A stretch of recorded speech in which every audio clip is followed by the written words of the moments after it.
আজকের topic lunar eclipse 18/9/2024 মানে আগামীকালকে যেটা হবে এটা আংশিক চন্দ্রগ্রহণ।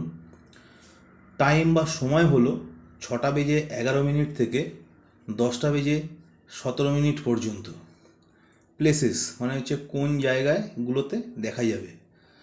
ইন্ডিয়া ওয়েস্ট পার্ট মানে ভারতবর্ষের পশ্চিমাংশ কিছু অংশে, ইউরোপ আমেরিকাতে সম্পূর্ণরূপে দেখা যাবে। আমেরিকা মানে উত্তর আমেরিকা, দক্ষিণ আমেরিকা, দুটো আমেরিকাতেই।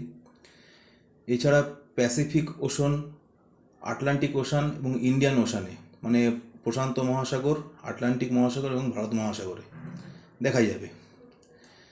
এবার তার প্রভাবটা নিয়ে আমি আসছি।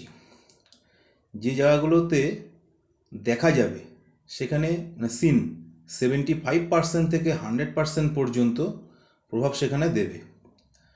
আনসিন মানে যেখানে দেখা যাবে না সেখানে 0% থেকে 25% পর্যন্ত এফেক্ট সেখানে দেবে। এবার স্পেশাল কিছু এফেক্টস নিয়ে আমি আসছি, কারণ এই চন্দ্রগ্রহণটা হচ্ছে মীন রাশিতে পূর্ব ভাদ্রপদ নক্ষত্রে, আর এই গ্রহণের এফেক্ট 45 দিন পর্যন্ত থাকবে গ্লোবালি, পৃথিবী জুড়ে। এবার এর এফেক্টটাই আমি আসছি। প্রথম যে এফেক্টটা নিয়ে বলি যে পলিটিক্যাল ট্রাবল, রাজনৈতিক অস্থিরতা দেখা দেবে। যেই জায়গাগুলোতে 75% থেকে 100% মানে সিন দেখা রয়েছে, যেখানে দেখা যাবে সেখানে, যেখানে দেখা যাবে না এই গ্রহণটা সেখানেও 25% পর্যন্ত ম্যাক্সিমাম এফেক্ট দেবে। ওয়াটার রিলেটেড ইনসিডেন্ট মানে জল সংক্রান্ত যে কোনো ধরনের ঘটনা, সে প্রচুর বৃষ্টি হতে পারে, অনাবৃষ্টি হতে পারে, কোনো জায়গায় সুনামি টাইপের কিছু হতে পারে, বা কোনো রকম বন্যা টন্যা, ফ্লাড জাতীয় যে কোনো ঘটনা ঘটতে পারে গ্লোবালি, যেখানে দেখা যাবে বা যেখানে দেখা যাবে না পার্সেন্টেজ রেশিও অনুযায়ী।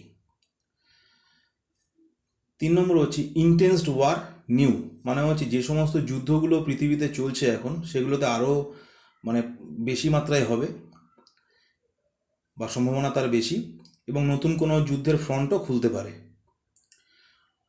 4 নম্বর হচ্ছে ফুড প্রাইস আপ, মানে হচ্ছে খাদ্যপণ্যের যে দ্রব্য মূল্য সেটা বাড়ার সম্ভাবনা প্রবল বা বাড়তে পারে, যেখানে দেখা যাবে এবং যেখানে দেখা যাবে না, দু জায়গাতেই।